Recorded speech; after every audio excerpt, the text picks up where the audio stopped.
Hello and welcome to Planet 40k. Today we're going to be carrying on our reviews within a Space Wolves supplement, moving into the Thunderwolf Cavalry. So these guys come in a minimum unit of 3, you can have up to 6 in total. One of the members of the unit will be your pack leader, which we'll go over in a moment. So these guys are 7 power for up to 3 models, or 14 power if you've got 4 or more models. And if you're doing points, then they're 45 points a man. And then you can add all the weapons and upgrades on afterwards. So they come in the fast attack section of the book, and they've got the following keywords. So they're a cavalry, they've got the core keyword, Thunderwolf Cavalry and Wolf Guard. Looking at their stats, their movement 10 inch, weapon skill 3+, ballistic skill 3+, strength 4, toughness 5, wounds 4, attacks 2, leadership 8 and a 3+ save. The pack leader has an extra attack, although it doesn't appear to have an additional leadership. So they're quite quick, they're tough, plenty of wounds. 2 attacks base isn't the best, but Marines always have ways of adding attacks to the mix. So going into their rules and abilities then. So they've got the Angels of Death, which we went through these rules in a bit more detail with the Hounds of Mordecai review. I'll put a little link in the top right of the page for you to find, or you can find the video within our Space Wolves playlist. Angels of Death is a group of rules, starting with And Thou Shalt Know No Fear,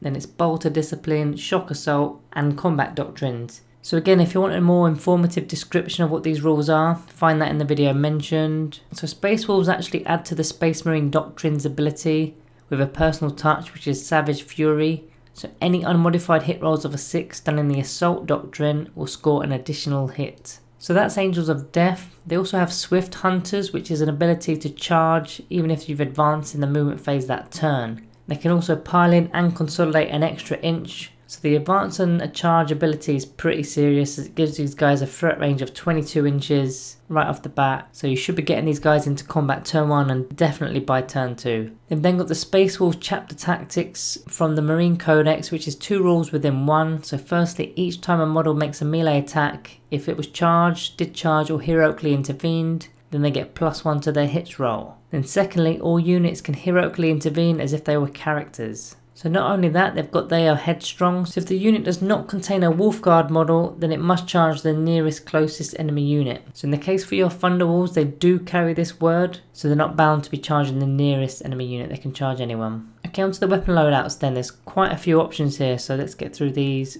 They come stocked with frag and crack grenades and a bolt pistol, which I'll briefly put all 3 of those on the screen. Quite standard marine weaponry there. They also come with an Astartes chainsword, and the wolves themselves come with crushing teeth and claws for those extra attacks. So let's get stuck into those then. So firstly, the Astartes chainsword. So this is a new weapon in this edition. Obviously it's a melee weapon. It's strength user, which is strength 4, -1 AP and 1 damage. And each time the bearer fights, it makes an additional attack with this weapon. So that brings your attacks up to 3 so far. And with the -1 AP, it's a nice infantry shifter. So next is the crushing teeth and claws from the wolves. So it's strength +1, so you're starting off at strength 4, so making this a strength 5. -2 AP and single damage, and each time the bearer fight, it makes 3 additional attacks with this weapon, and no more than 3 can be made with this weapon. So even a min squad of 3 wolves is going to give you 9 attacks for nothing here, which is pretty good at strength 5. So again, more infantry shifters. So as for the upgrade weapons, firstly you can switch out your chainsword for any of the standard melee weapons or a storm shield. Then your second option is you can switch out your bolt pistol for either a bolt gun or a plasma pistol, or again one of the standard melee weapons. So I'll quickly run through each of the options and rate their effectiveness on the tabletop. Starting with the guns then, a standard bolt gun,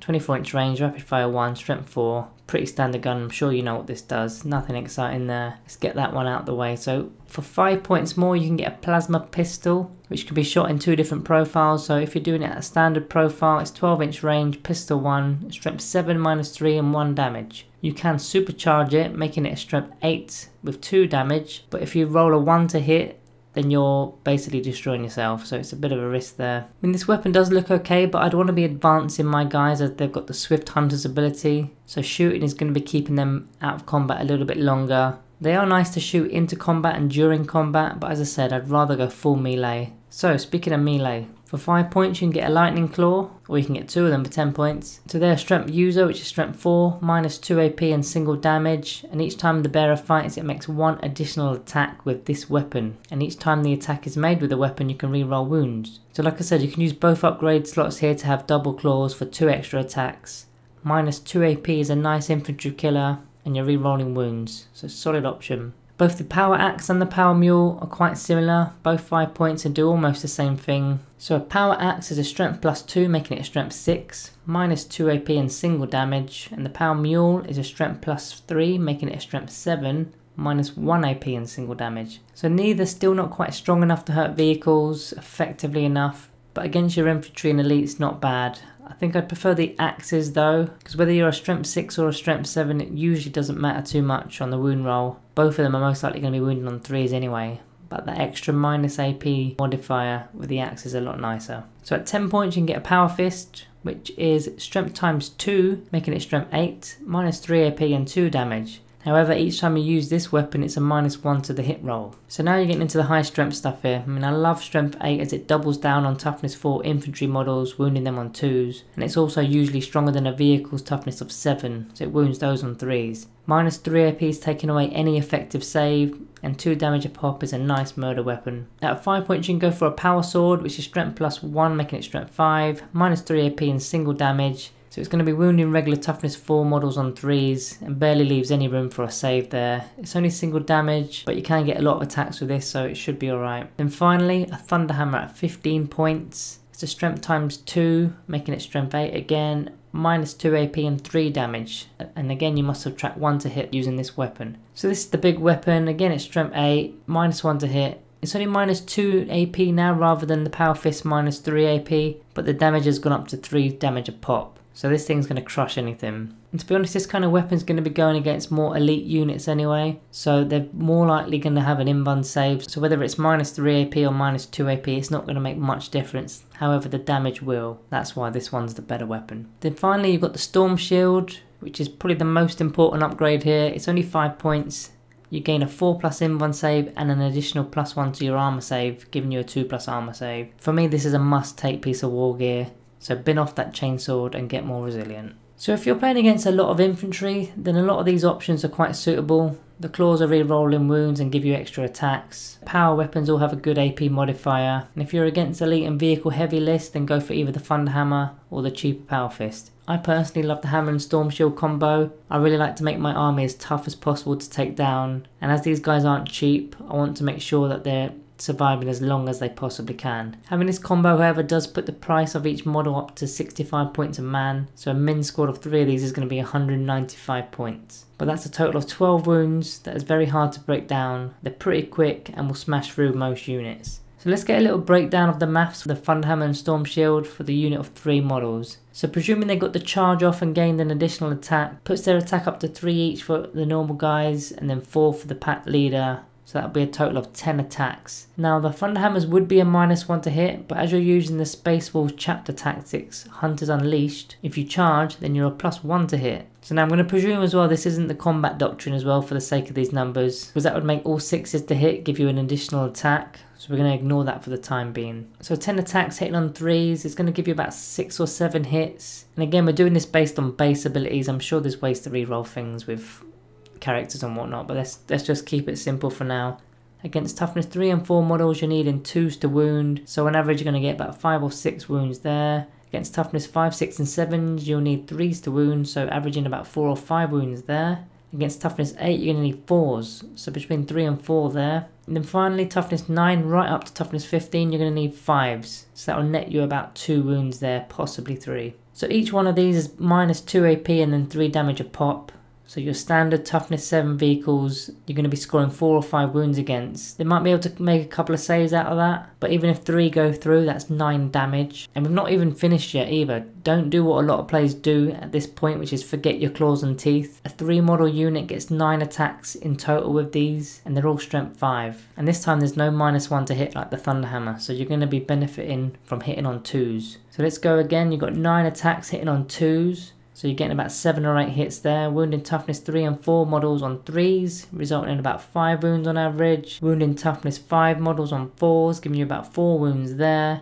and then wounding toughness 6 right up to toughness 9 on 5s, so scoring you about 2 or 3 wounds there. So again, using the example before with the toughness 7 vehicles where you did 9 damage, you can add about 1 or 2 more from this one after the saving throws have been made. So those claws and teeth can make the difference between finishing a unit off or even bracketing a vehicle down on the damage table. So moving into synergy within the book, just to pick out a few select stratagems from the supplement. So firstly, you got Savage Strike for 1 or 2 CP depending on your unit size. So if you've got 5 or fewer models and it's just 1 CP, you basically get to add 1 to the wound roll. So that's a huge swing, but you do need to charge in order to be able to use this, but a +1 to wound is amazing. You're basically Space Wolves with Bloodthirst, pretty good. Next you've got Pack Hunters for 2 CP, although the Warhammer app says 1 CP. So used in the charge phase, you select an enemy unit that's within an engagement range of another unit, then until the end of the turn, each time you charge that unit, you can roll an additional d6 and discard the lowest to charge. Also until the end of the turn, any Space Wolf Cavalry model that makes an attack with its crushing teeth and claws against that selected unit gets to reroll wound rolls. So pretty useful there, both of those abilities. Keen Senses for 1 CP allows you to ignore modifiers to your hit rolls and also modifiers to your charge roll. So remember those thunder hammers that give you a -1 to hit? Yep, ignore that, hitting on 2s with hammers. There's also a cheeky one called Thane of the Retinue for 1 CP to give your pack leader one of the special issue war gear options. Now there's tons here to select. I mean, you can make your weapon a frost weapon, make it a master crafted weapon, you can get digital weapons for more attacks. There's loads of options there. There's plenty more stratagems in fact that can work well with the book. I just wanted to pick out a few that I quite liked. So looking at unit synergy, apart from the obvious ones giving core units rerolls to hits and rerolls to wounds from all your characters, Canis Wolfborn gives your Thunderwolves an additional attack with their crushing claws and teeth, and obviously the bigger the unit the more attacks you're going to be getting for free. I mean, this isn't going to drastically change your game, but I thought I'd just add that here. So overall these guys are a very good unit. In the previous edition they were a little bit hit and miss, but now they've got advance and charge, which is really awesome,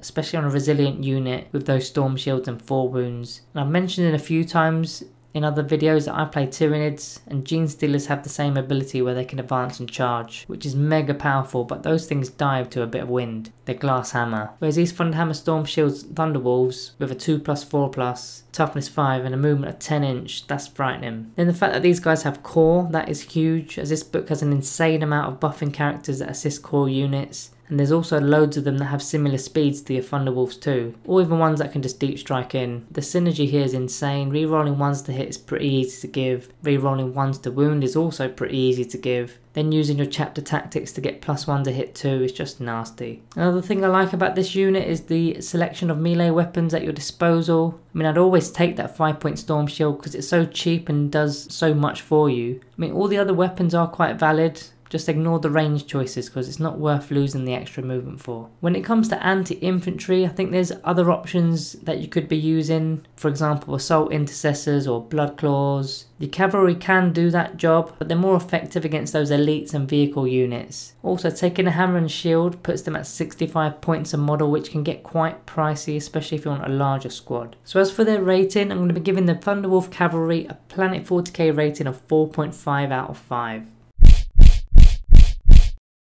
What rating would you give them and why?